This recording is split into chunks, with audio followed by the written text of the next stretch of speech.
trial focused on election security. Former Milwaukee election official Kimberly Zapata is accused of ballot fraud. Christina Van Zels joins us live with how often this kind of thing happens. Christina.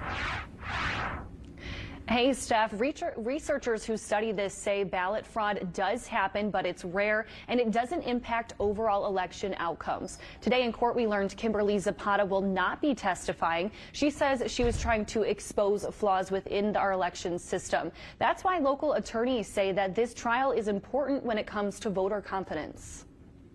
If you vote, legal experts say it's time to take note.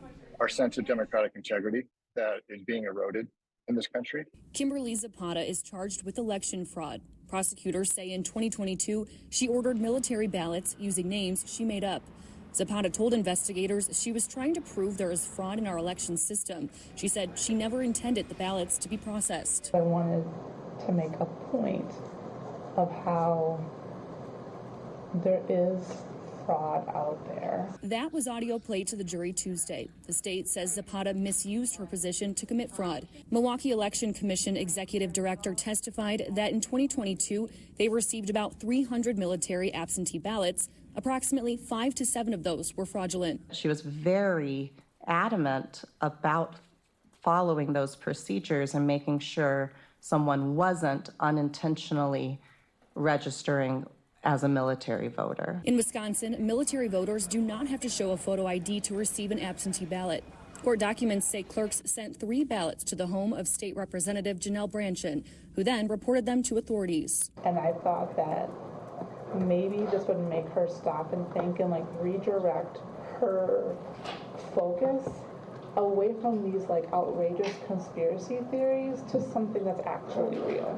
Criminal justice attorney Julius Kim says voters should keep an eye on the verdict to ensure trust in the election system. If there is any type of tampering with the election system, that it's going to be prosecuted very vigorously.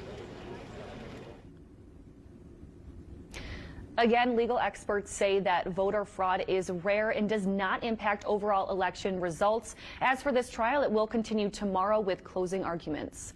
Reporting live in Milwaukee, Christina Van Zelst, FOX 6 News. And we will be there for that, Christina. Thank you. State Representative Janelle Branchen is the representative Zapata sent the ballots to while trying to make her point.